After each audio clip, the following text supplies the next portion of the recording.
Main Street. This is my aunt. She'll introduce herself. I am Mrs. Hope Flickinger Chambers. I was born March 31st, 1889 in Westville Township near Chippewa Lake. My aunt had her 90th birthday this last March, and she really looks pretty good, I think, for that age. Now, one of her ancestors was the original founder of Seville. Maybe she'd like to tell you a little bit about that. Well, Henry Osmer came to Seville in 1816 looking for a site to settle. And he walked from Connecticut. It took him about 2 months. Took him that long to get here. And when he came, he found the place so beautiful that he decided that that was where he wanted to stay. And he then went back and brought his brother and his sister and 3 or 4 others with him. And that was the first settlement. At the time that Henry Osmer came here, there were many, many wild animals in this area. All kinds of bears and wolves and raccoons, and lots of wild animals for hunting. And at the time he came, there were about 6 different Indian camps in the area. Some of them along the creek. The first place that he stopped was near Hubbard Creek, about where that big brown house is, just north of Hubbard Creek and Center Street. That was the first place that he stopped. And there was an Indian camp near there. They, I think, were the Delaware Indians, and I don't know the names of the others. Most of these camps were not full-time camps for the Indians, but the Indians came during the hunting season to hunt and had temporary camps in this area. Now, you must remember some other things about the start, Aunt Hope. Maybe some of the children have got a question now. If any of you have questions as they go along, feel free to do so. Do you remember any particular Indian chief or any particular person or tribe that was here at that time? I don't, and I don't think there's any lore about that, is there, Hope? What's that? Any particular Indian chief? No, or tribe? no, there's never much told about even what tribes there were that I know what of. time the Indians quit coming into this area?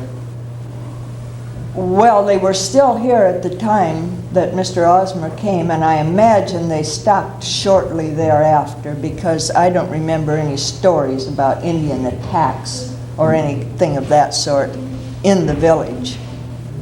When Mr. Osmer went back to Connecticut and came this way again with his sister and brother, was it? Sister and brother and several others. And men. several others. They built a log cabin then to live in and to keep their supplies, and I never heard of any reports that that was pillaged by Indians or that there was any trouble with Indians at that time. Do you remember who some of the other earlier settlers were that came with them besides your brothers and sisters? I don't hear him. Would you speak just a little louder? Do you remember who any of the other earlier settlers were besides his brothers and sisters? Well, there was Shubal Porter and his sister, and there was a Mr. Loomis and a Mr. Wilson who settled farther east near River Styx. They were the first ones that came, and a Mr. Noble also, Moses Noble. What, did they basically go into the farming, or did they have trade? The first year, it said they plowed about 15 acres, which was right south of the village. And that was done by Shubal Porter. But of course, it took so long to clear the land that they didn't do much farming for. What about the roads when they were coming? If he was plowed, he evidently had some livestock of some kind to come in.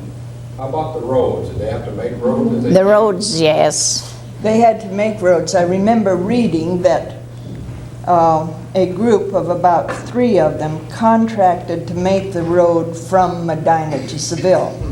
This was several years after the village had been started, but it was going to be what they would call the pike or a post road. And they contracted to cut the trees, the bigger ones, any ones over 6 inches that would be in that roadway, for $100, all the way from Medina to Seville. And also make the bridges. And make the bridges. And the road that they laid out is actually the road that now exists between Medina and Seville. And the bridges are in about the same place. Then, originally, the village was started west of Chippewa Creek, up on toward Stanhope Park. They were going to have the village up there, and that's where the original stores were built. The first store was built just west of the creek, on the south side, if you can picture where that is. There's a big old house there now. And that was a little general store. And it prospered. By that time there were enough people that it prospered. So about 2 years later, in about 1830, that store building was moved up on the hill, and it's part of the big house that Bob Hartman lives in now, up on top of the hill. And they built a new store building just west of the creek, which was to be the general store for the community. And that store building was there until 1855, and by that time they had decided that the village would be east of the creek, where it is now, rather than west. So they moved that store building to the place where the Friendship Restaurant is now. The Friendship Restaurant actually is that building that was moved from the west side of the creek to where it is now in 1855, more than 100 years ago. So they asked us to bring in something antique today, and I brought this light, which I found in the attic of that building, of the Friendship House Restaurant. And this is the kind of light that they used to have then. This is a very crude, you would call it a primitive one.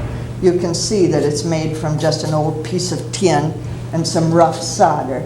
But it's what the villagers had at that time, that they didn't have very many fine imported things from the big cities. And this is the way the light would work. It would be hung on the wall. Now, my Aunt Hope has brought another kind of light, which is even older. And this was used, they even used it to go outdoors, to go to their barn, to see that everything was safe at night, and it hung on a nail and up on the ceiling for light. It surely wouldn't make much light, but that was the best they had. Does that light have a particular name? In other words, if I was going into an antique shop and asked for a light like that, what would I ask for? Well, I couldn't tell you that.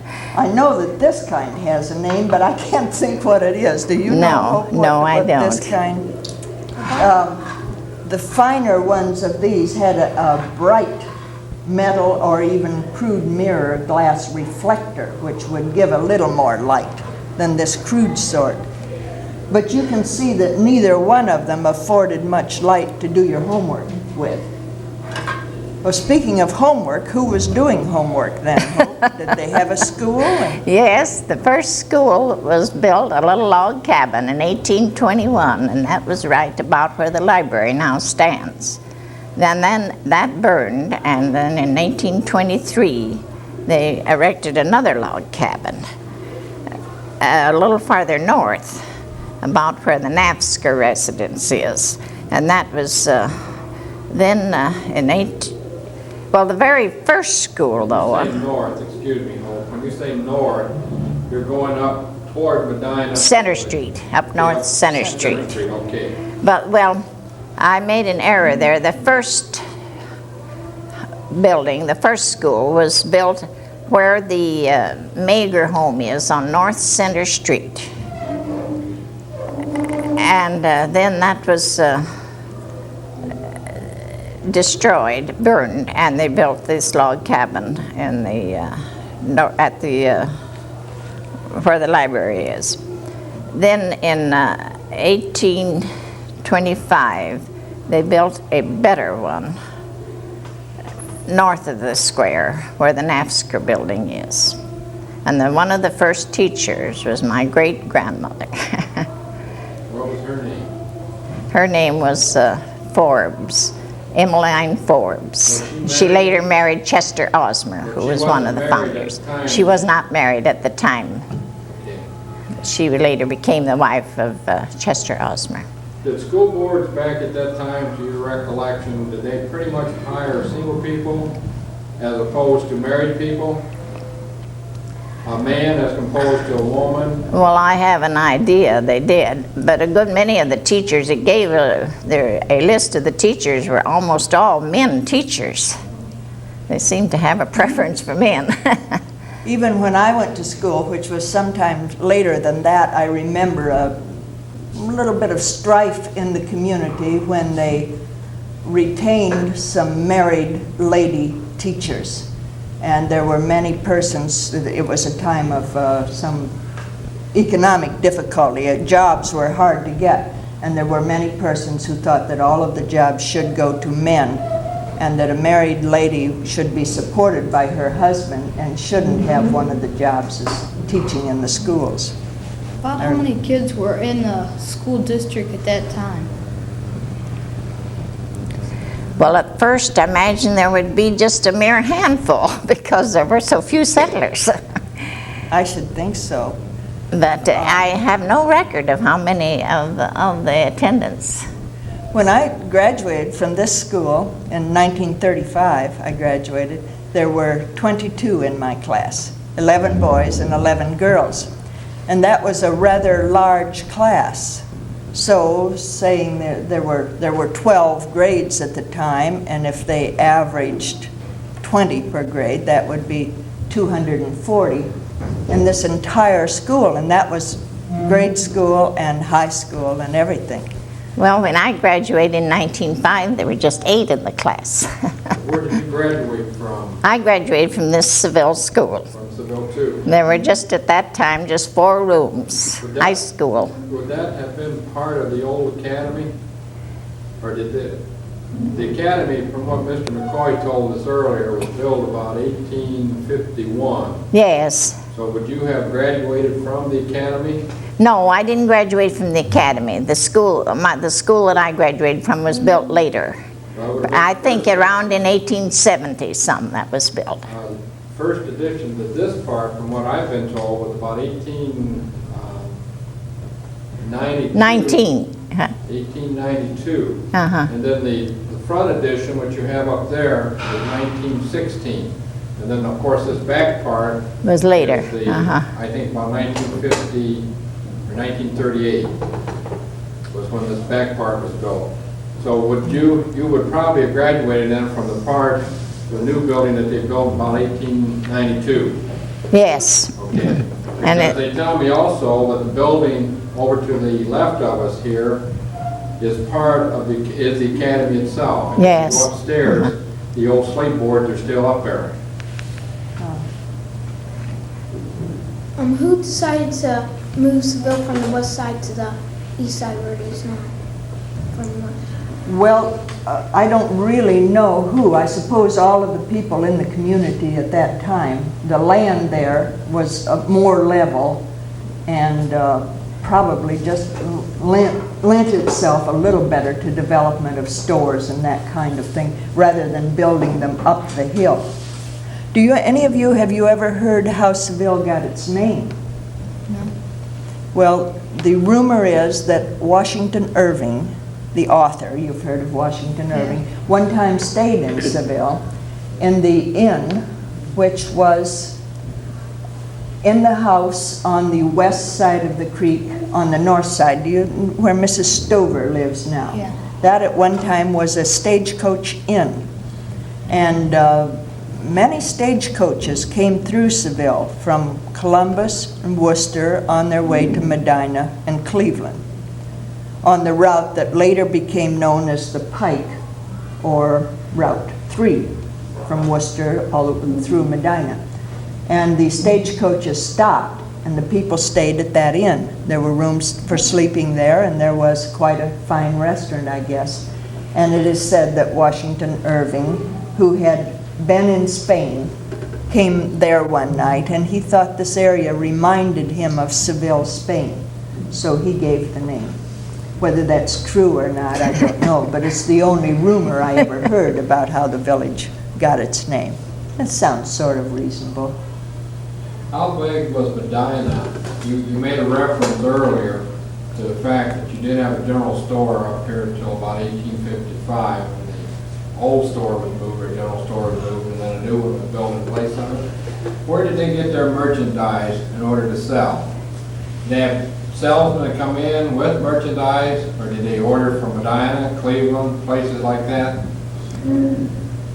Do you know, Hope, where the... Well, they used to go east. Goods were brought in from the east somewhere, I have heard. But I don't believe there was any really settlement.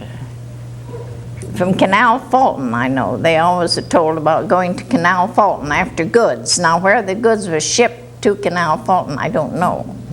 It might have had something to do with the canal system. Yes, from the canal system, because I know they went to Canal Fulton after things. Probably were did needed. come in on the canal. And I think it came in on the canal.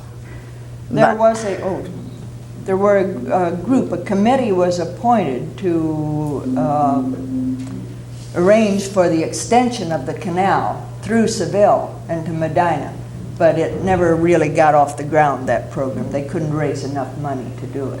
Well, I know they had a trail from Canal Fulton through to this community, and they built a road later on. There was a road built so that they could bring produce through, or goods.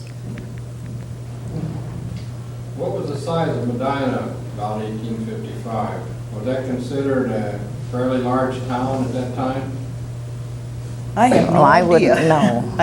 I really don't know. You know, it's hard to visualize. For example, Chatham in about the 1900s, which is, you know, the upper part of Medina County there, because of the oil boom and everything, they had a population of over 2,000 people living in that little community, and it's a smaller community than Seville.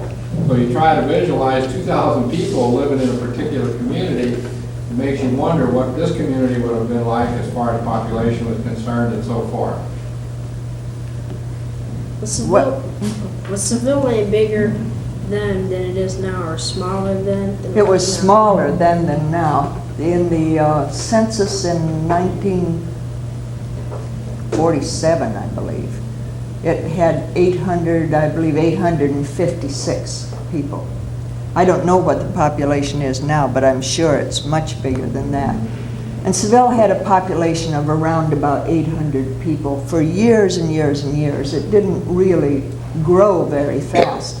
Seville was more an agricultural community with farms, family farms spotted all around, as there still are some. And the town just was a small community center. There was no industry here. It was purely what you would call an agricultural, rural community, and therefore the town as such never really grew very rapidly. Did people like to come here and like visit off the stagecoach and that? Well, generally, I think they just stayed overnight. It was a stop on their way from Worcester on toward Cleveland. And I can't tell you how big a city Cleveland was then. Now, one thing that interested me, thinking back, you know, things I heard as a little girl, we always had a doctor in Seville, sometimes two doctors. For one short period, there was a lady doctor. But I think there were no hospitals in the cities around. Now, if you become ill, you go to Wadsworth or Medina or Worcester to a hospital. At that time, that kind of medical service was not available. There was just a doctor or maybe two who rode out to your house on a horse, no matter what the weather was, got there when he could and took care of your illness. Now, Aunt Hope's father, who was my grandfather, had appendicitis when he was about 42 years old. So maybe, Aunt Hope, you could tell them the story of what happened then. Well, of course, they didn't realize that it was appendicitis at first, and he had the wrong medical care. But finally, they had a surgeon come down from Cleveland. He had to come by train to Seville, and the doctor picked him up there, which made a long wait, and he operated on our kitchen table. But peritonitis had set in, and it was too late. And these days, that wouldn't have happened at all. He was only 42 years old, and it was certainly a shame that he couldn't receive better care. And Now, you see, if we get appendicitis, our good doctors tell us right away what it is and take us off to the nearby hospital, and we really don't fear What appendicitis. year was that? that was in 1899. 1899.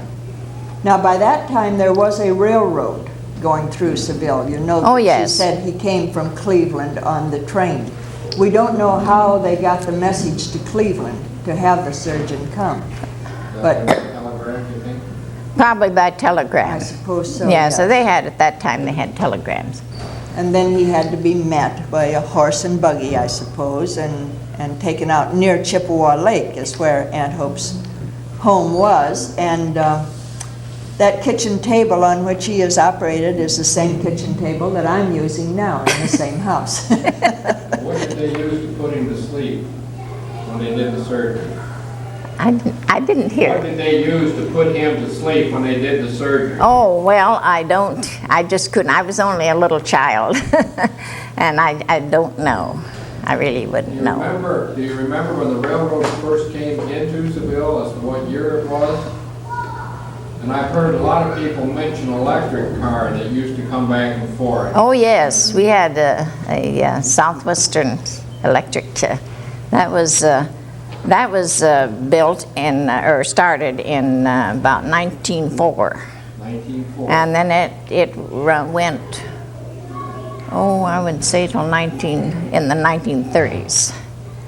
They quit running. After automobiles became so popular. When did the first automobile come into Seville? Well, The first one I remember is about 1924, but I think there may oh yes, they were there some before that. sooner than that. Oh yes, because It must have been quite an event for somebody to buy an automobile and come in, have the first and only. well, there were automobiles, but not in Seville. When I was teaching, and that was in 1908, but very, very few. But I cannot tell you when the first one came into Seville. When did you teach, Hope? Or when did you start teaching and when did you finish? Oh, I only taught about 3 years, from 1907 through 1909. Then, and I taught in Wadsworth Township. How did you get your certification to teach? Your certification for teaching. All we had to do was get pass a teacher's examination. What did they call that exam? You remember? The name of the exam. Well, just a teacher's examination is all that I ever heard it called. Well, somebody mentioned earlier when we were talking about schools about a Bidwell or some kind of an exam that anybody that was in high school or had passed 8 years could take the exam. If they passed it, then they were certified or could teach. No, well, we took what we call a Boxwell examination, that's right. but that was from the grades, and then you could go to high school. And I passed the Boxwell examination from country school, and then I came into high school. But I was only 12 when I passed it, so I graduated younger than I really should have. Do you have a copy of that in your home or anywhere? I'm curious about what it looked like so far. Do you have an old copy of it? Well, I might have some old copies. I have some old teachers, the tests that they gave to get a teacher certificate.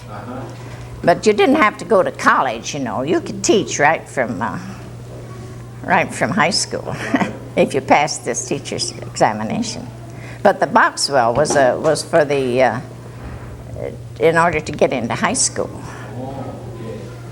A lot of people taught in those days, perhaps for just a little while. I know my father taught, and my mother taught, my aunts all taught. It seemed to be the thing to do for a while until you got started on something Well, else. it was about the only vocation that women had at that time, you know, No. except as waitresses or something of that sort. What did they pay you as far as salary was concerned? I earned the vast sum of $35 a month. $35. The second year, they advanced me to 40. But in the same, I only paid $2.50 a week for room and board. And I really saved money teaching at that. What did food cost in the store back at that time? If you went into a grocery store to buy just your staples for a home, what were some of the prices? You remember those? Well, I know we sold butter at never over 35 cents a pound, from 25 to 35 cents a pound, good country butter. And eggs were 10, 12 cents a dozen. What about beef? And beef was, well, But, you know, I wish I had I brought. don't know the year of the Whiteside book, but Yeah. there are 15 pounds of beef in one notation sold for 83 cents. And what was the other? Beef must have been just cents a pound, very few. It was very inexpensive. Well, I know bologna was 5 cents a pound. I bought bologna when I was in high school for 5 cents a pound. Did you buy bread in the store at that time? And bread would be, at one time they sold it here for 5 loaves for a quarter. Was that homemade bread or was that made? Well, it's a bakery bread, you know. Bakery bread. Yeah, bakery bread. Local bakery.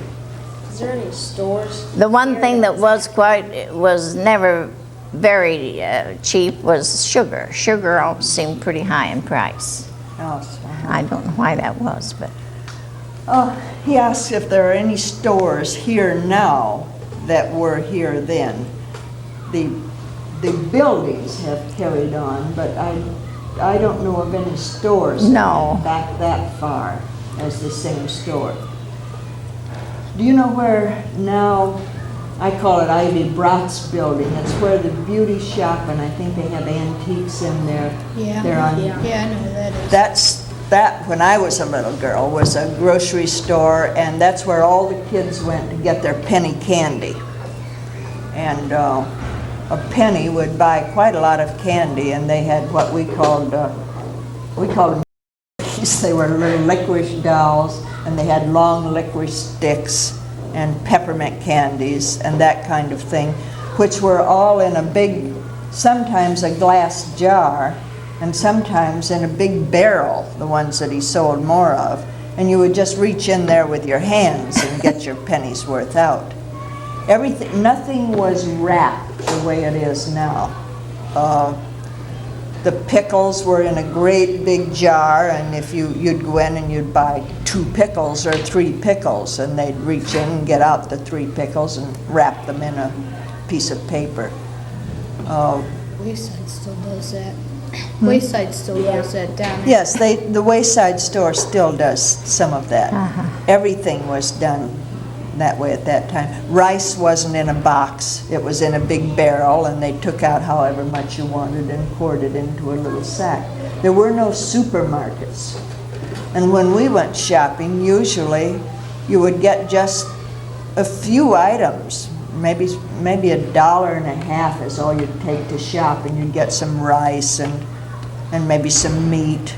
And then most of the things came from your own garden or your own farm or someone else's. They had flour, of course, in the stores, but that was in paper sacks, wasn't it? Heavy ones. And When did the first train stop carrying passengers? You know? when did they stop carrying? Yeah. Do you know when the train stopped carrying no, passengers? I couldn't tell you that. I would think that it was probably about 1930. because I can remember when they carried a few passengers. I remember when my mother was going to have my little brother. I don't remember what year he was born, but she went on the train to Cleveland, to a hospital, for him to be born there. And he's the only one of the 6 children in our family who was born in a hospital. All the rest of us were born at home. Children were always born at home then. The doctor came. You know, why is it that they did that back then? I know they didn't have hospitals, but like what would happen if something happened or something went wrong when the baby come out? Well, if you go up to Mound Hill Cemetery someday and read the gravestones, you'll see many graves that say Mary so-and-so and infant. Many children died in those days, which is a good argument for hospitals, I guess, now, and for the better methods we have. Now, on the night that Aunt Hope was born, 90 years ago, there was at that time in the community only one doctor, and she lived 5 miles out in the country, so he had to go out in his buggy for her birth. And on that night there was a friend of her mother's had a baby in town, and that baby died. And there was some feeling that if the doctor hadn't been at her home, maybe the other baby could have been saved. So it was, we have such marvelous medical treatment now. I think sometimes we don't realize how good it is as compared with them. Because you have to think that when these babies were being born, or when, like the case of this operation that was done on the kitchen table, that house had no lights except for kerosene lights. It had no running water. The water had to be heated on a wood stove to get boiling water to sterilize things. There were no, the heat, the house was either cold or too warm. The year round, there was no air conditioning and no furnace. There were just none of the things that we take for granted today. No refrigerators. How did they keep their food? I often wondered. What So, about heat for winter? How did you heat a house? With wood stoves mostly. My home was always heated with a wood stove, and then in later years when it wasn't possible to get the wood, we used coal, of course. Arthur's right, coal. Did you have one stove that usually used to heat the house, or did you have several stoves? We just had one big stove in our living room. And then we, of course, the kitchen stove was wood, and that would heat, was used as heat also. But the upstairs was cold.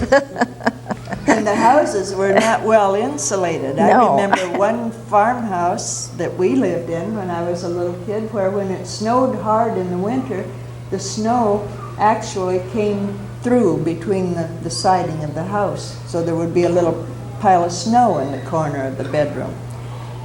And in those days, in the old days, they took soapstones to bed to heat the beds at night. And a soapstone was a piece of a particular kind of stone, usually about this long and this wide and this thick. And they would heat that on the stove and get it very hot, and then take it and put it in the bed to warm the bed before people went to bed.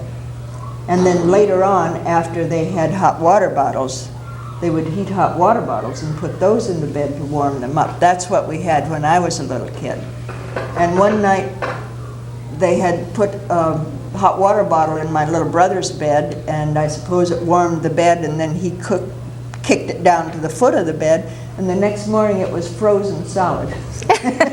It was ice, and the ice had swollen and split the rubber in the hot water bottle, which shows how cold it got in the bedrooms. So, How about the beds as compared to the beds that you see today, you know, Seville mattress and so forth? What did they make the mattresses and so forth, the frame? they used feather beds. You had feather beds, didn't you? We had feather beds and straw ticks. We filled the straw ticks from the straw stack with wheat straw. Every summer, that was one of the things that was done.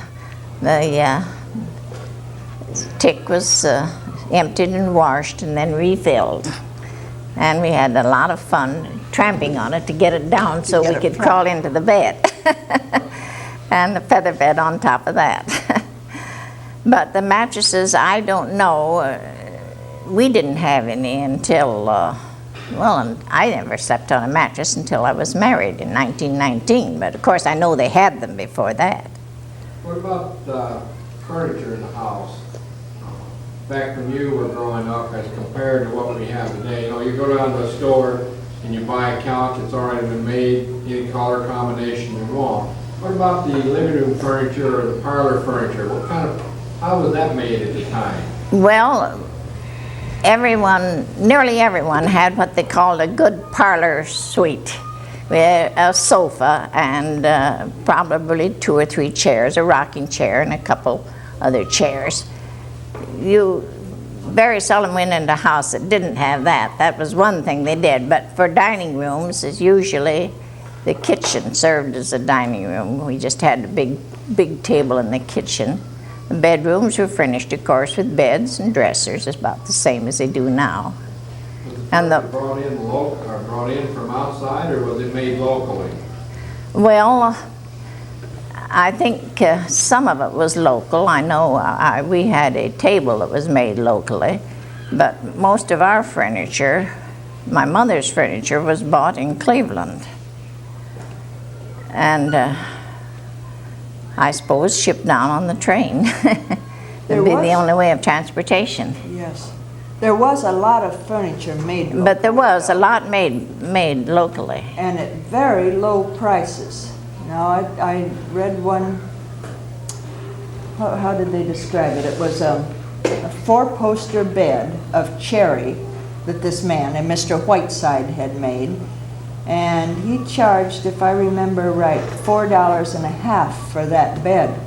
Now that probably was solid cherry, and it's probably one of the beds that in an auction now would be a couple $100, maybe a solid cherry one.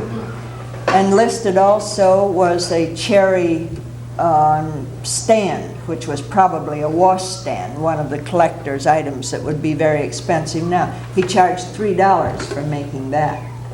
So those things probably were the things that are collector's items now that people Oh yes, really they cherish. would be. He also made melodeons, but in a very small sum. I think it was around $8, $9 he charged for making a melodeon.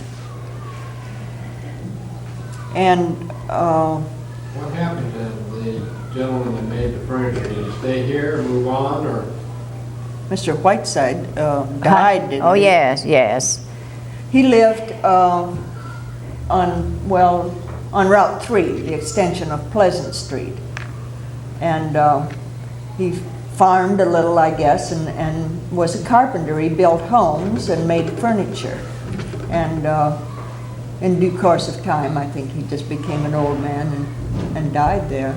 I have the account books that he kept from about round about 1835 on up. Do you remember what year he died?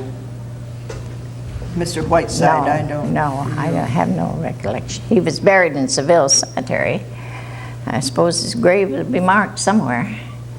I'm sure, but I don't know. When was the first person buried in Seville? Do you remember that, Hope? 1821, there was a woman buried. And the first man was buried, I think, a couple years later in Mount Was there a Hill. church around the cemetery there at one time or that they had a burial ground?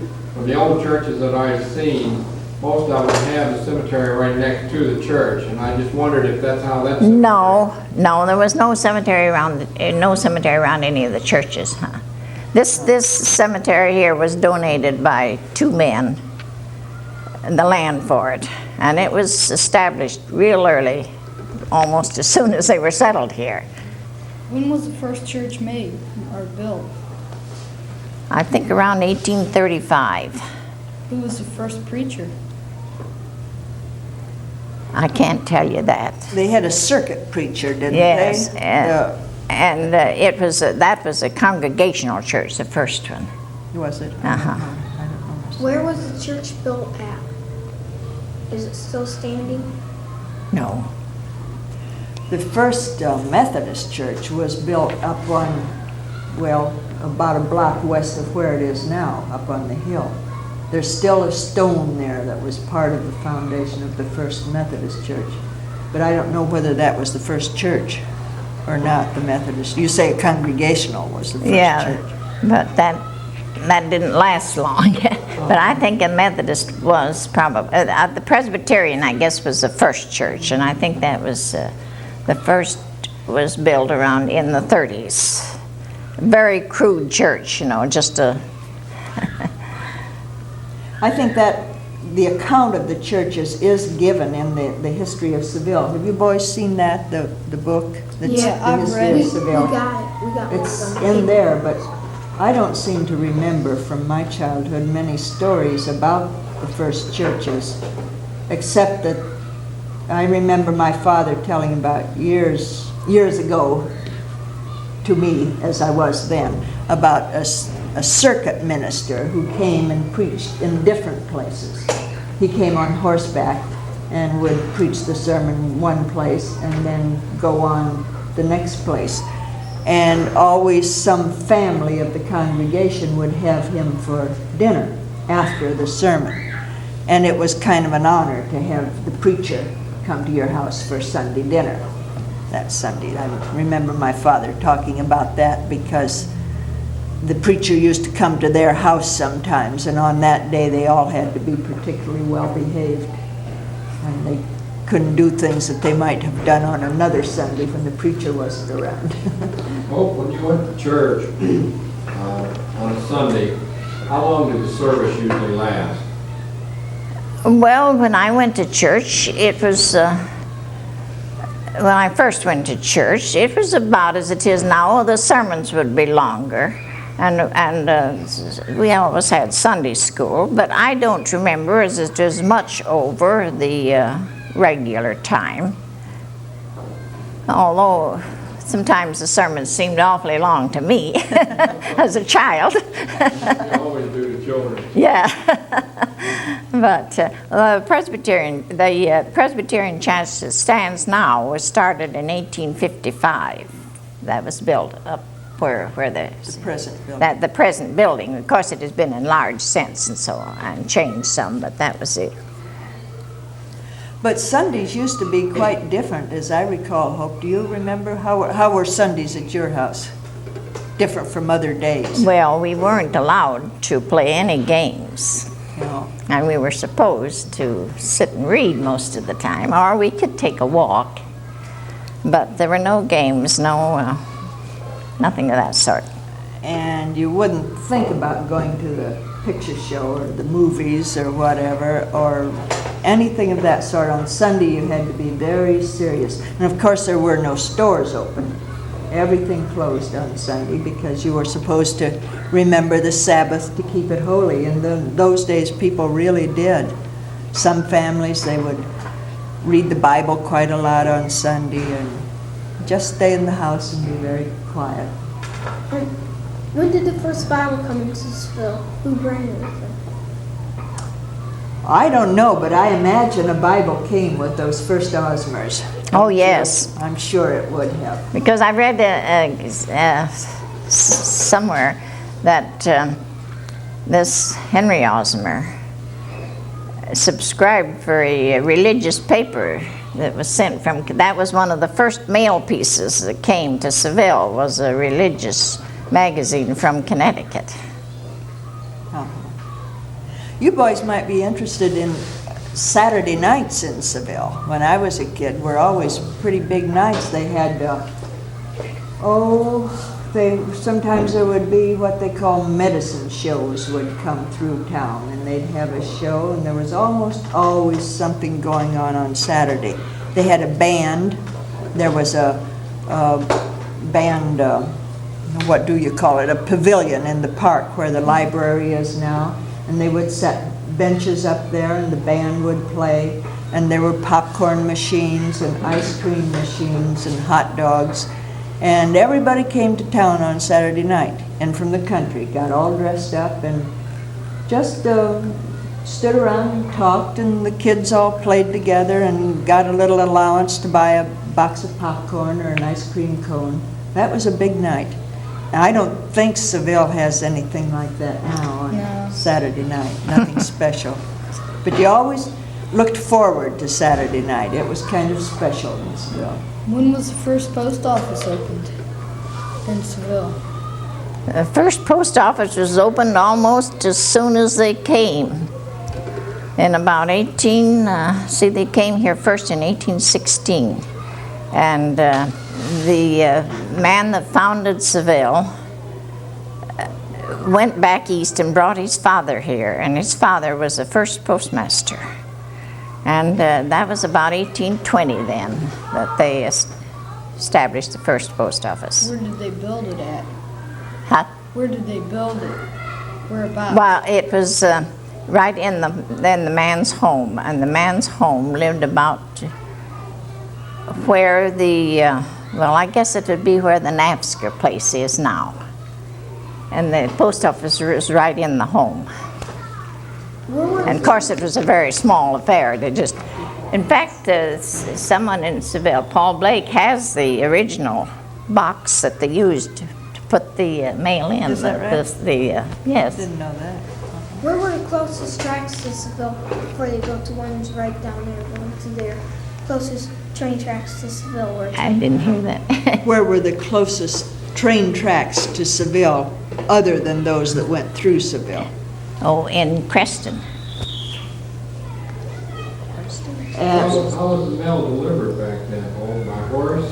They have Well, by horse, yes. Did it come every day, twice? Oh, no, once a week. Once a week? Once a week. That would be mail. The mail was very expensive then. If Yes, it it- was. Go ahead. They have, if it was over, let's see, 500. over 500 Miles. grab sheet, 500 miles. It was 15 cents, cents. yes.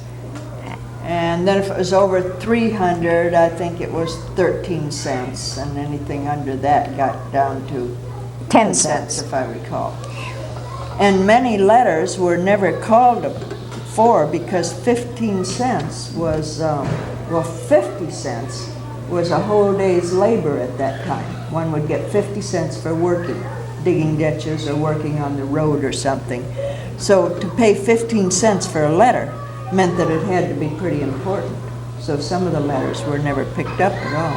In other words, the letters were sent, and the person that received it had to pay for the... You paid the postage, yes, on delivery, which is different than now. When was the first stamp put on a letter in Seville? Did it come along with the letter? I don't know. I can tell you, I don't know. Was that, When was the first stamp put on a letter in Seville? I don't know. I don't know when that would be. Who was the first leader or mayor of Seville? First mayor of Seville. I don't know that. No, I wouldn't know. No, I don't. It might have been a man named Mr. Eastman, but I wouldn't say that for sure. I can't even tell you for sure the year that Seville was organized as a village. I think I didn't tell you that the part that is now the heart of Seville was called the Burg for a long time. B-U-R-G-H. They just called it the Burg. And the part west of the creek they called Seville. And then later on, the whole thing became known as Seville, and they organized the town and had a mayor and a council. I think it might have been in the 1830s when that happened, but it was quite some years after the original founding of the village.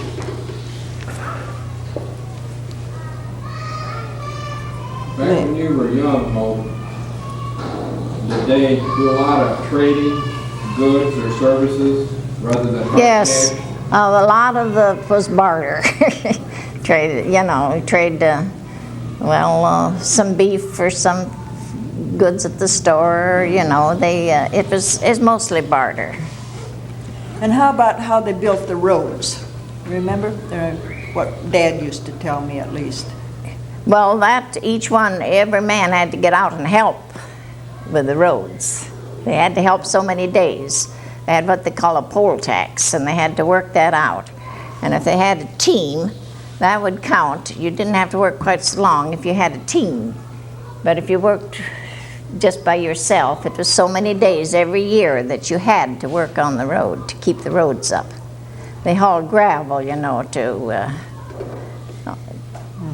So that was try to combat the mud, which was really something. that was a form of barter. Yes, Your it was a labor. form. Your labor. They just. But they didn't pay any taxes, though. See, they worked out the taxes. Now we would pay money. and Well, build the they roads. paid real estate taxes, But not but the not roads. personal taxes. That was what you call personal taxes of the road tax. Did they do any mining around here? If you can recall. Any mining. No, east of here, about 8 miles, they had coal mines.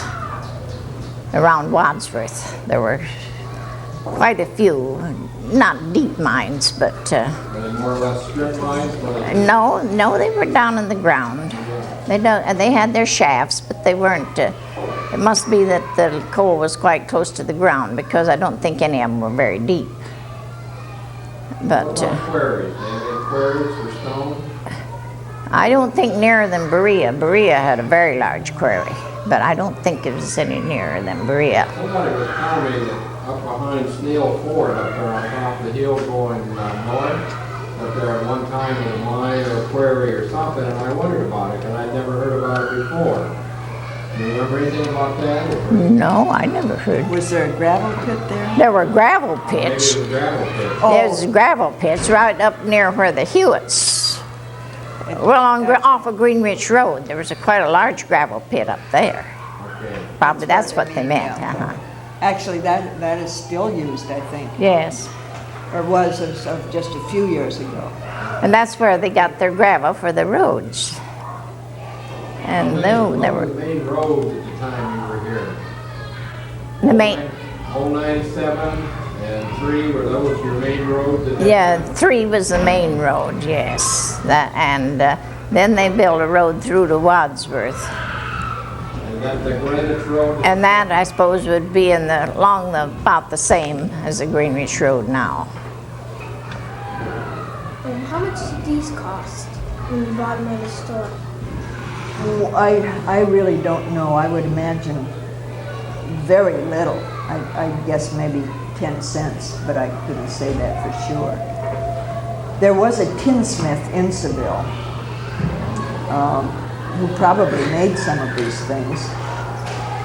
I've Was there forgotten where his store was, but I imagine he made these things. Was there ever a blacksmith in Seville? Blacksmith in Seville. There was a blacksmith when I was young, oh yes. There was a livery stable. Do you know what a livery stable is? Yeah, where you put your horses up. Where they put the horses up, yeah. There was a big one in Seville. Who was located there? The livery stable It was where the Ohio station is now. Who owns that? Who owned that livery stable? Who owned it? Well, Taylor. Andrew, Charlie? no, Seth. Andrew Taylor. Not young one. No, the old, the old Man, Andrew Mr. Taylor, Hill. yes. And then different people over the years. Which one cost the most between them two? That one. I should imagine that one. It's more complicated than this. This, I imagine, is very, very old. And I wouldn't be surprised, I couldn't say, but I imagine it came with them. This belonged to my husband's family. They came from Pennsylvania, and I imagine it came with them when they came here. Because it is, I know, very, very old. Because my husband's grandfather used it. And my husband would be in these 90s now, so It's old. it's old. Do you still use these? I use this one, just, this broke up, but I use it just for fun sometimes. I have. And the candle that is in this is made out of tallow. Made out of what? Tallow, you know, they made tallow candles. Was there anybody in Seville that made candles? Lots of people made their own candles. Was it That's easy one of- to make? Were they easy to make? Were candles easy to make? Well, I guess it wasn't too difficult. They had the candle molds that would hold about 8 candles, and then they would melt the material, the wax and the tallow, and pour it in these molds. They put the wick down in the center, tied it, then poured the liquid material, and then that would harden, and they'd remove them. They made their own soap too. How long did Really? it take to make soap? How long did it take to make soap?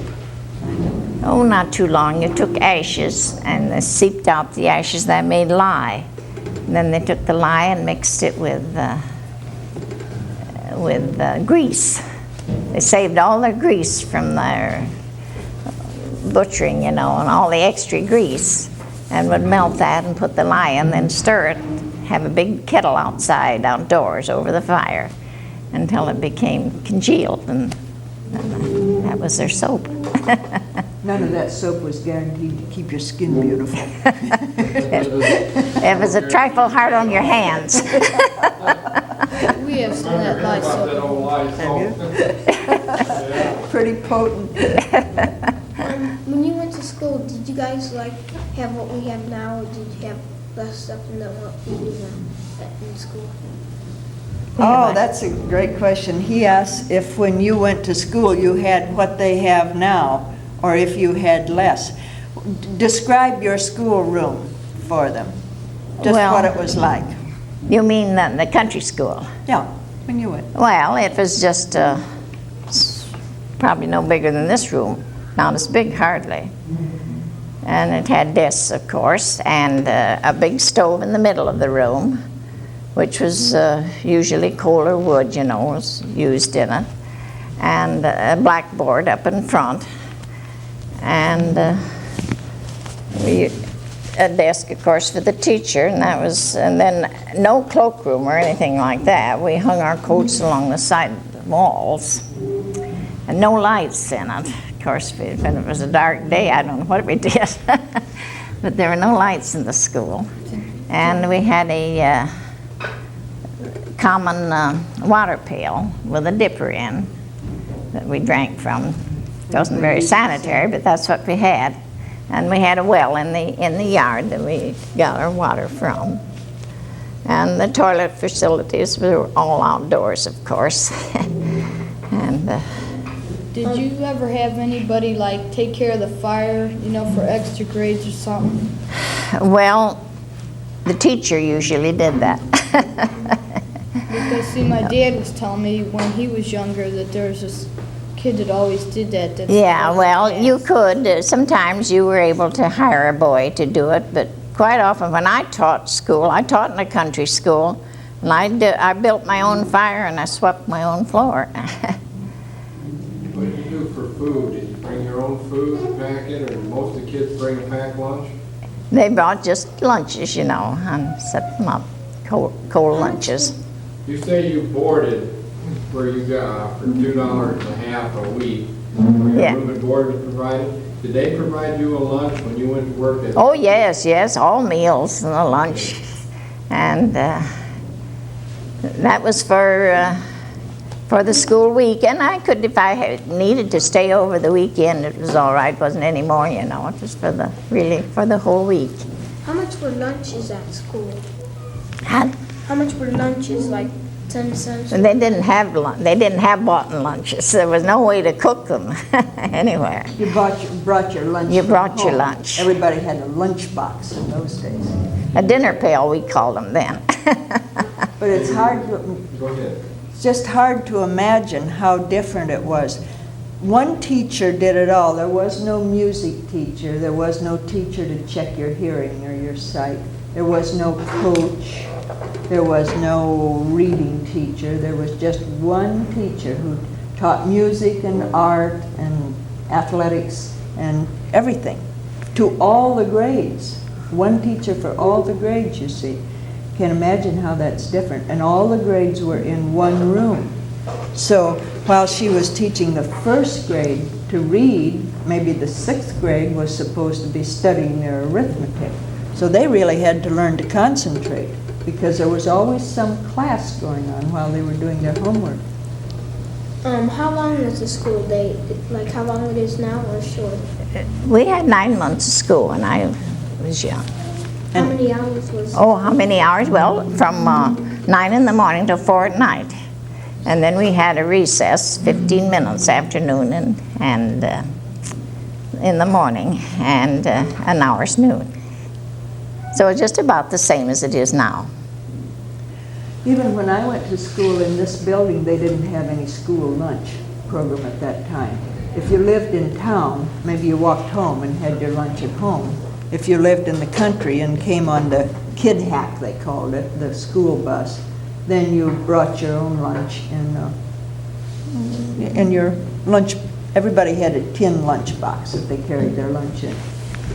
And everyone put they didn't have lockers like that either. You just had a hook along the wall for your coat, and there was a shelf above, and you'd put your lunch box up there and hope some other kid didn't get it before you got it at noon.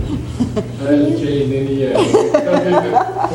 We still have some of those problems. Somebody looks at somebody else's lunchbox and figure they like what they got better than what they don't.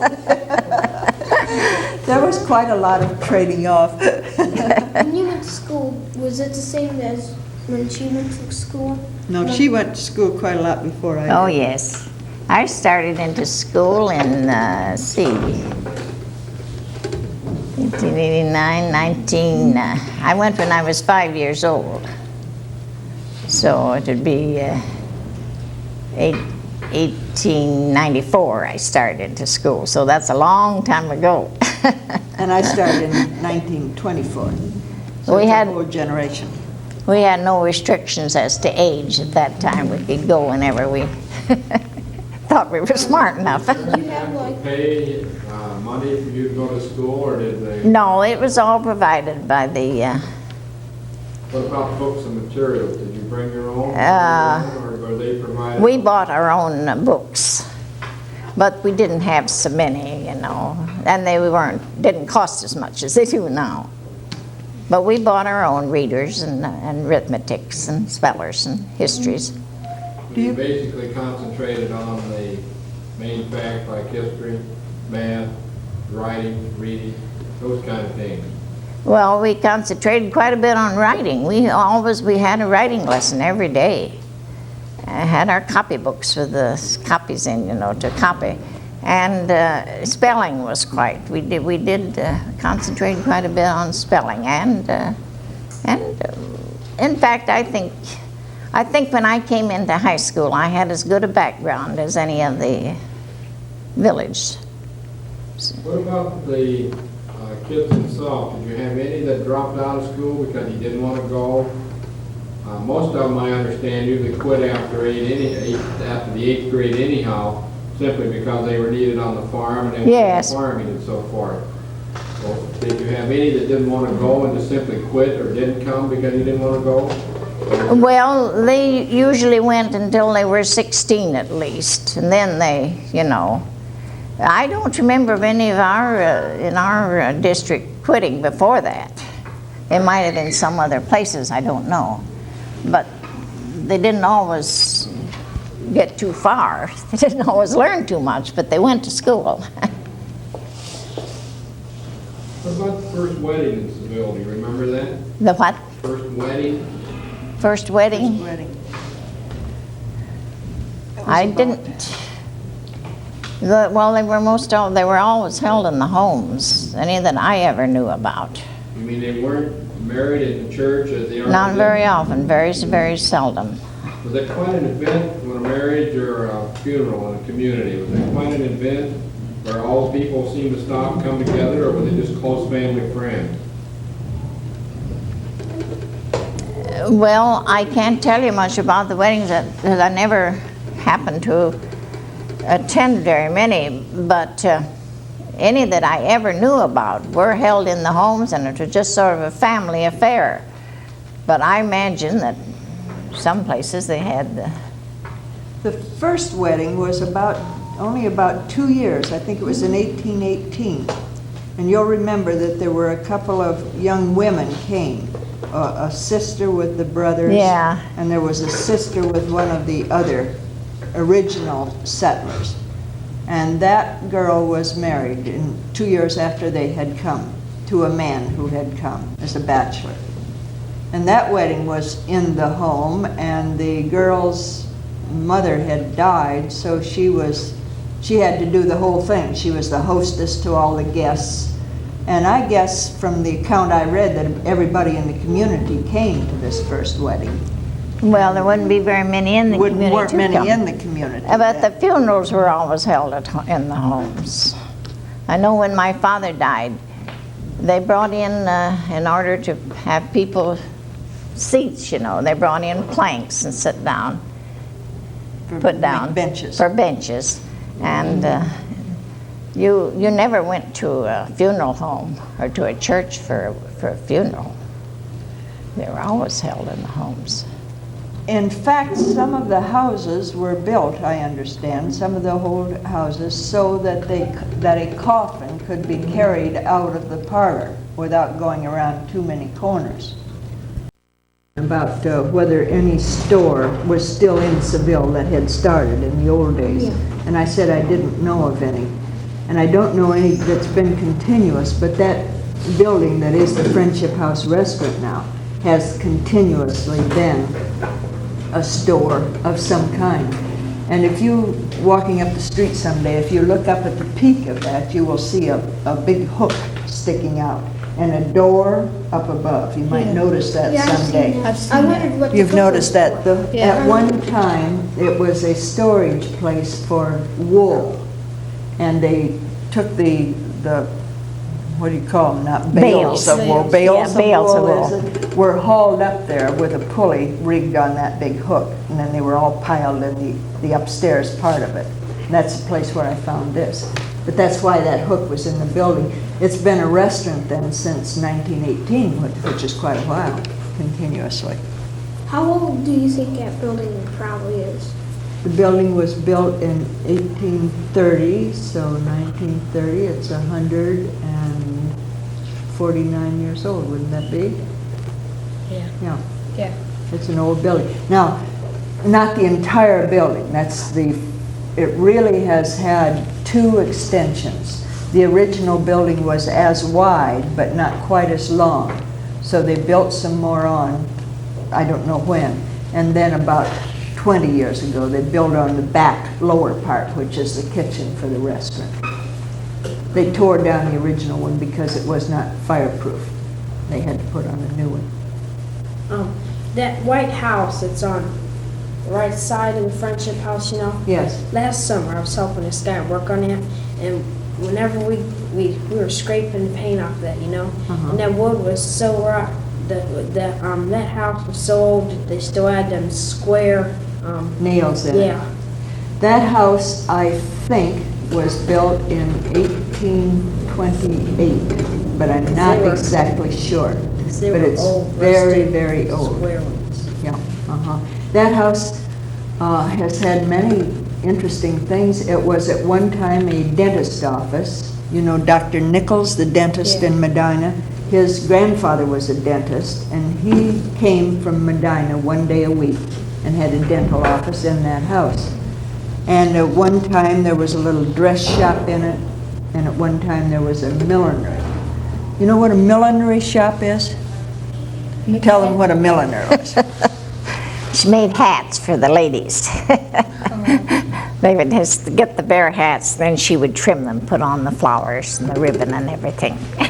Because in those days, when she was a girl, no lady would go out without Oh, a hat on. you couldn't go to church without a hat on your head or anywhere else. It was social occasion, you always wore hats. Were there any barber shops? There were barber shops. There was a Negro barber shop here at one time, but I don't know when the first one started. Almost from the beginning, there was a barber shop.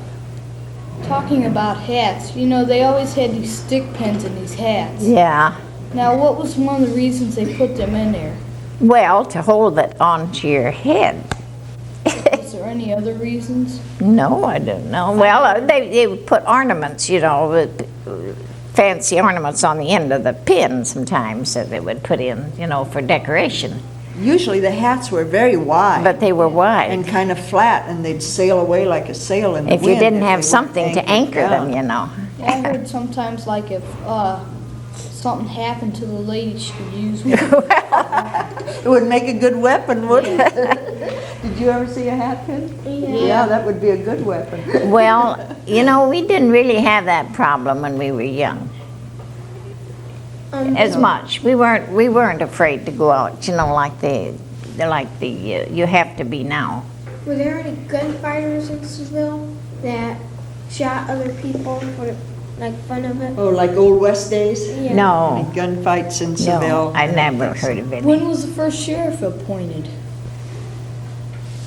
Well, I don't suppose they had a sheriff here. They probably had what they called a constable. No, I have But, no idea. yeah, but I suppose soon after they were established. When did they stop making those stick pins? I mean, yeah, the pins. I don't know. I don't know. Seville, I guess it still is sometimes, but Seville used to be a very quiet, peaceful little town, as I remember, and all the time that I was growing up, we never thought of locking a door in the house. Even if you went away all day or for a couple of days, you didn't, we didn't know where our keys were. There were doors, you know, locks on the doors, but we didn't know where the keys were. How were locks made then? Well, how were locks made in the old days? They didn't really have locks, did they, originally? Well, they had, what would you call them? Bolts to go across The door. From the inside? from the inside. You bolt, what they call bolted the door instead of locking it, and then you could just do it from the inside, so that when you went out, you really couldn't lock the door. That was originally, and I don't know when real locks, as you think of them, started.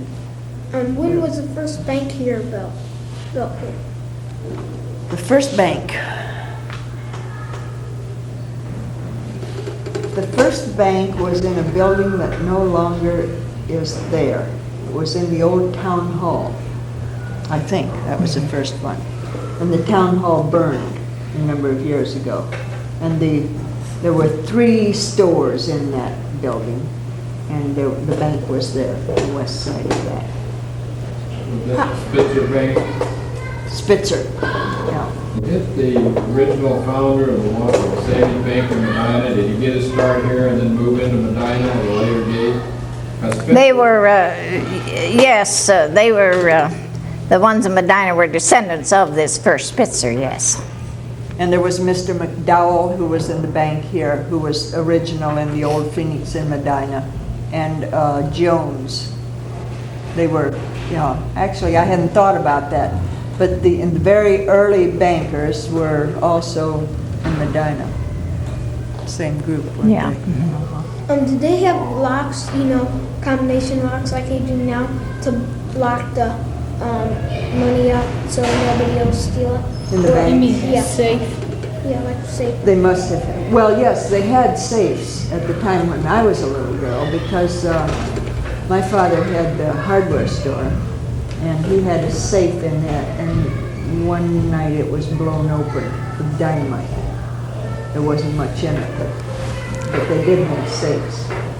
Was there any real bad crimes in Seville back then? Real bad crimes in Like Seville. robberies and that? Well, they robbed the bank once in Seville. That's right. Well, when was that? And they tied up the one old man, and well, they tied up the lady that had seen them do it, you know. Uh-huh. And they got away Did with they catch the... him? Huh? Did they end up catching them later on? No, I don't think they even ever caught them. I never heard that they did. And then we had a recent bank, but then you would know about that. But, They had, yes, But I can't ever remember there being any other robbers.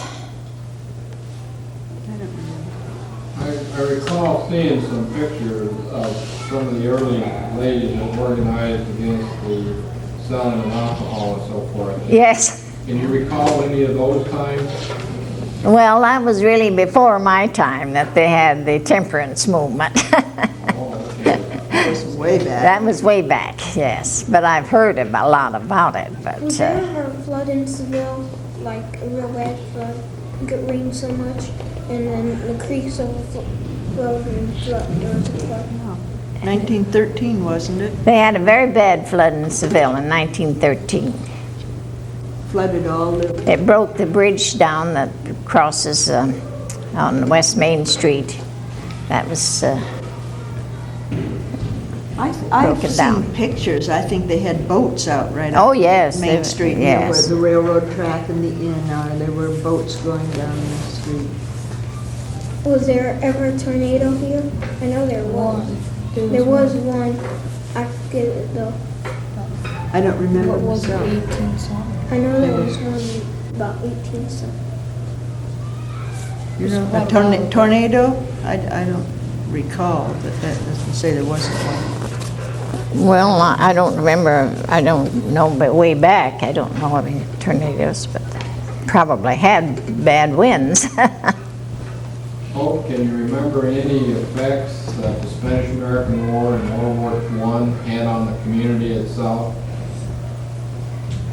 Well, I don't think the Spanish-American War had much effect on the community. I don't think there were more than one or two from Seville that was in that war.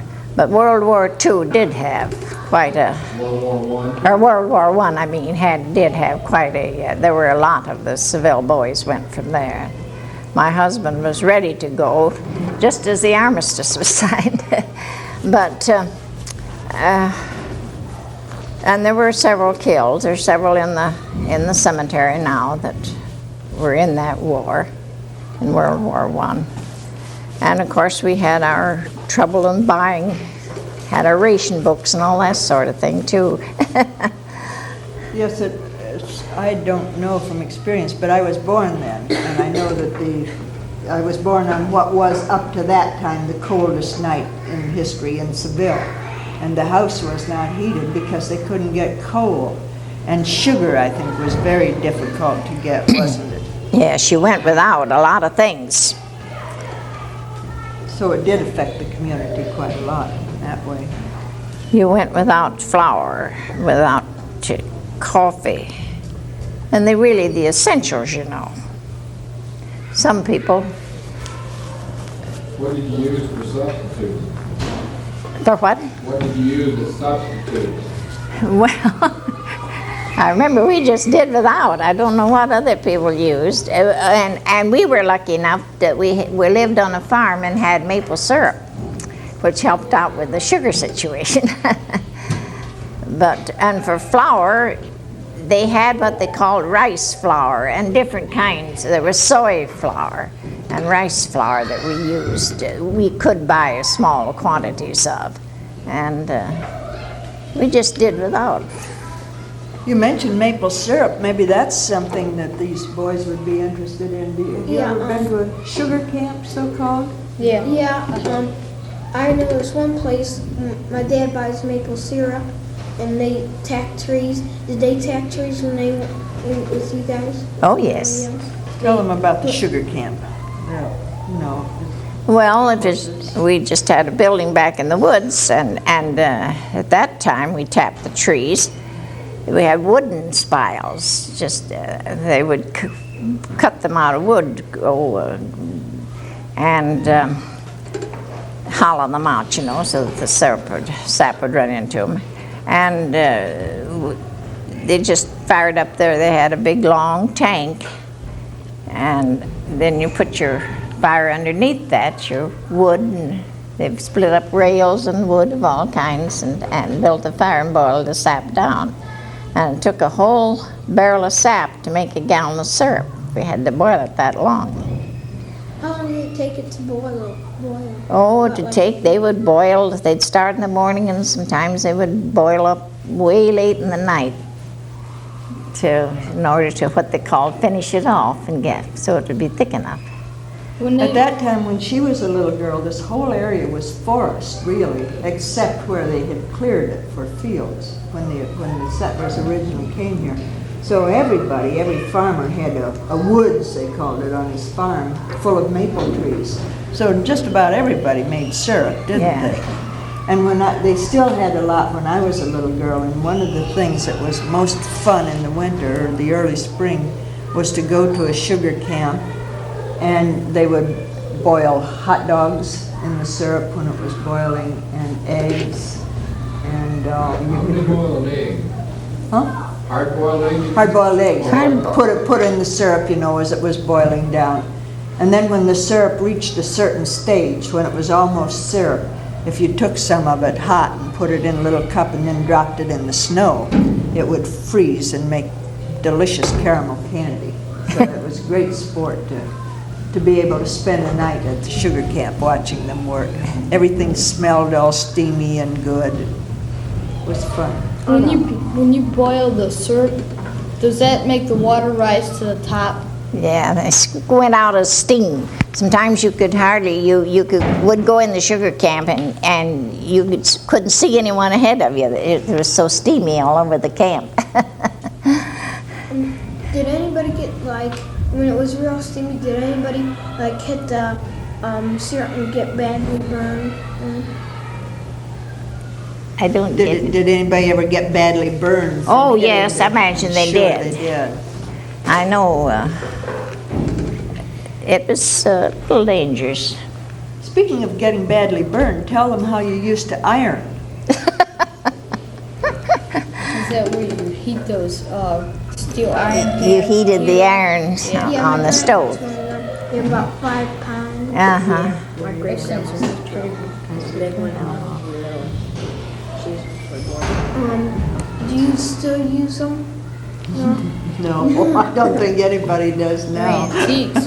Nobody irons very much now, and then when she was a little girl, their clothes were all ruffles and they had 2 or 3 petticoats, and all of those things had to be ironed with those big heavy irons. Now we just throw it in the dryer and hang it up on a hanger. How All did you different. wash your clothes? Like, did you have like soap that you put in water and it turned? When I was little, we washed on what you call a washboard. It was about this long and Soap, like ordinary soap that you wash your skin with. For soap. for soap. Well, we used this soap that we made mostly for washing. Did the clothes come out like? Well, one way we got them white, we had what we called boilers, wash boilers. You've probably seen wash boilers. Yeah. And they would fill them full of cold water and put the clothes in and let them come to a boil. And that would whiten them. Our white clothes, we always did that.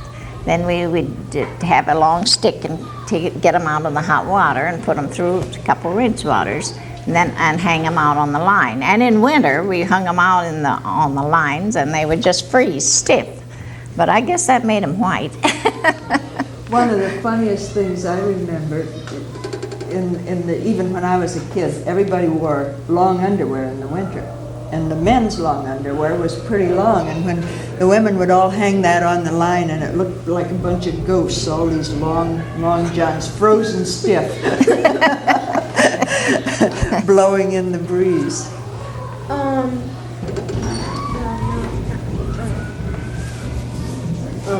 Like on the mills or where they have hard stuff that can fall and break your toes or something like that. Was there any special clothing they wore? Like, did they have steel toe shoes? Did they have safety shoes, steel toe shoes? I don't know. I never was associated with anyone that worked in factories or anything like that where they would have them, but on the farm we never did. There weren't any factories around here. This was all farmland. Or there was some lumber. They had a lumber camp. When was the first mill made? You know, built in Seville, mill, like to grind stuff and saw wood and that. Oh, the first, the forerunner of the elevator. When, that went way back, but I don't remember just when. I couldn't give you the date, but when they first came, they took their things to be ground, their corn and wheat, to a mill way over by Canal Fulton, way south of. That would be a day's trip. That was the wouldn't first it? mill, yes. But then they got a mill here later on, but I couldn't give you the date.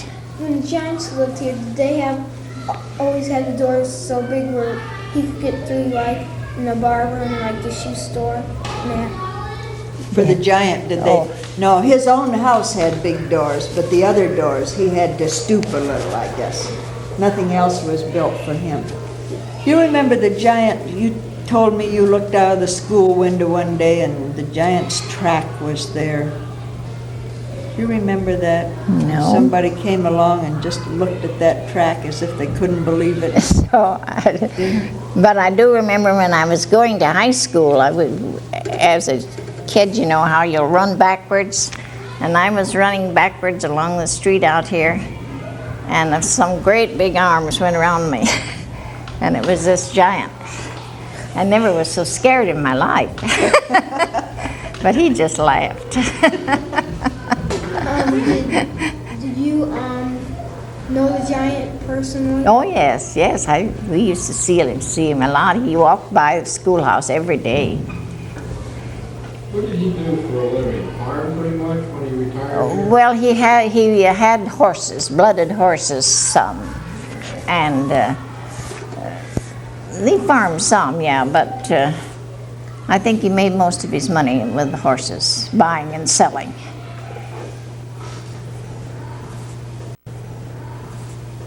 He probably had some money too from his. Oh, I imagine he had from his show business. I imagine he had pretty well fixed.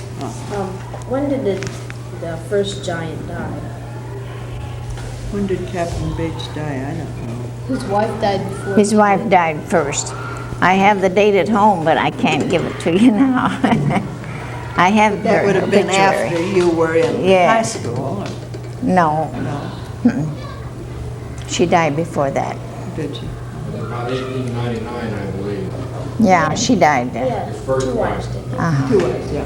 And his second wife was about her size, short little woman, really nice. But I knew her, I never knew him, but she must have come up to his pockets about Laverne. Yeah. She was so small. And when did Captain Bates die before his second wife, or did she die before him? He died before his second wife did. Yes, quite a number of years. What happened to his home? Is it still there? Is it still here as part of the community? No, they tore it They- down. His home was torn down and his garden's still standing. It's unfortunate, but it had 14-foot ceilings and it was impossible to heat and all that sort of thing. So at one point, it seemed more practical, like to the owner, I guess, to tear it About the down. home after he died. Who had the home after he died? People by the name of Bowers. John Bowers. What did John do for a living? Hot. What did he do for a living? Well, he was a farmer. Farmer also? Yeah.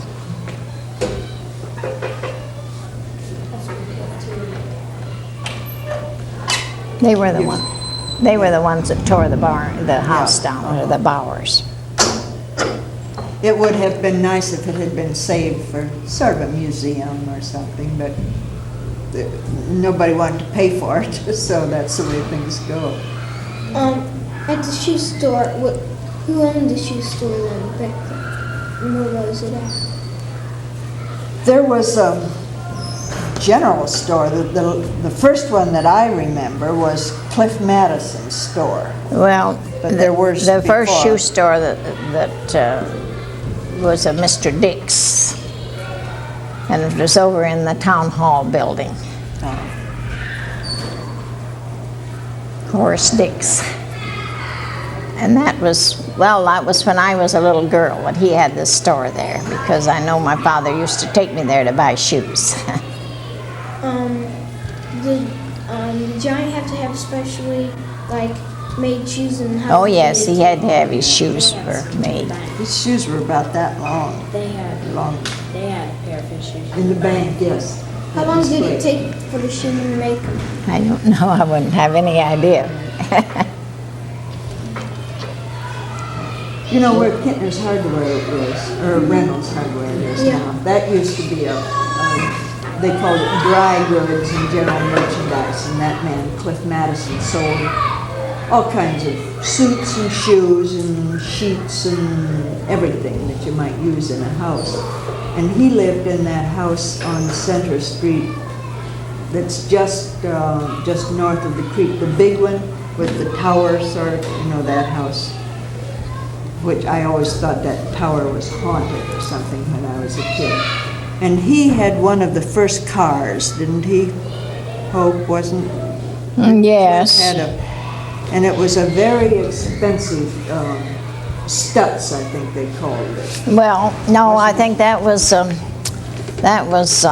Bostwick. Oh, was that Bostwick's Bostwick car? had and I think that was probably the first automobile in Seville, was a Stutz. Was there any car dealers here in Seville? Like, who sold cars here in Seville? Well, not until later. Of course, there wasn't any cars until in the 1900s. Yeah, Uh-huh. like when was the first salesman that was here to sell cars? I think Snell's were the first, weren't they? I don't remember any. You went outside to buy the car, I think, usually. Like to Worcester, they had them there, or Medina. So probably Snowford was probably the first I one. think it was. I wouldn't say for sure, but I don't. Well, there was a man, John Eshelman, who sold cars. He didn't have a building or anything, or any on display. He just sold them from his home, more or less. But he was a car dealer. And you remember when he sold Hupmobiles? I think most people went to Medina or to the larger places, to the car dealers. They had car dealers there. And I don't think there were any in Seville until quite late. When did Seville start getting more people rapidly? Like around what year? When did they start growing? Since about 10 years ago, wasn't it? After the Mueller packaging company came into Seville, that brought a good many people, and I think the start of the developments was then. Hope, as you look back over the years, are there still many descendants of the original people living here in Seville, or have they more or less moved out and new people come in? Very, very few. Some have moved on then. They moved on, and the names, a lot of the names that I knew are gone. There just isn't anymore. Right. Well, I can understand. Uh-huh. There's very, very few familiar names in Seville now, to me. When you look back over the years, and you think of most of the younger people that have probably moved out and gone on, do you think it was more because there was a lack of jobs or occupations that they could make a living at and still stay and live in the community? Well, it was lack of chances, I think, for work. Yes, they had to get out in order to. There just wasn't the incentive to stay here. Do you Except think for- that's good or bad for the community? Well, I don't know. You had to compare today with what it was like when you were a young person, marriageable age. How would you compare the two times, so to speak? Well, usually, they would marry and maybe stay on the farm or buy a part of the farm or go into business with their father, but in later years that didn't happen. There just wasn't the work to do. Overall, would you prefer a time like it was then as compared to now? Well, I don't know. That's hard to answer. I mean, it's just about, it's a judgment on what you think yourself. And you could ask 50 people the same question and they come up with 50 different answers. 50 different answers. Well, I enjoyed my childhood. I can't say, I didn't miss any of these things. And I really do think that the children now have so many things that they don't appreciate what they do have, perhaps. They take everything for granted.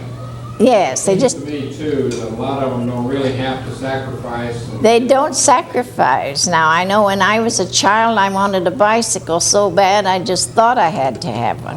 Well, there was no money to buy a bicycle. We didn't have the money then. And I didn't get a bicycle, and I lived through it. But look at the bicycles now. And I don't think the children nowadays can realize what it meant.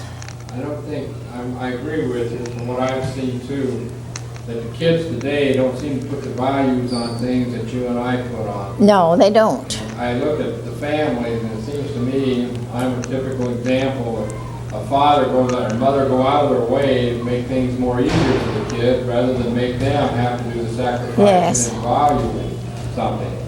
I remember my dad, when I was a kid, bought me a bicycle. It lasted me 1 week. I tore it up in exactly 1 week. And this was during World War II when bikes were very hard to get. But the next one I bought, I carried papers for 3 years, and that bike lasted me for about 9 years. And the value of having to work for it so hard and so long really So long, appreciate it. really made you appreciate, yeah, that's a fact. I look at kids today, I don't think they've been made to make those kinds of sacrifices. And that changes. That changes a lot in a person's makeup. But that's a personal opinion too. Yes. What was the worst year that you can remember? Like what did the most things happen? The what? What disease was there in Seville? Well, the worst year, Oh, the worst year. 1918, no doubt, was the flu. Well, I think the flu epidemic in 1918 was a bad year. And also when the boys had to go to war, that was really something. I know. My sons were in the Second World War, and I know what the feeling was, what it must have been for the others. Did they get killed in the World War? In Huh? World War II? Did they get killed in World War II? No, My brother did, one of my brothers. but But maybe you didn't hear about the flu epidemic in 1918. No. You see, well, tell them about the flu epidemic. How many people did it kill?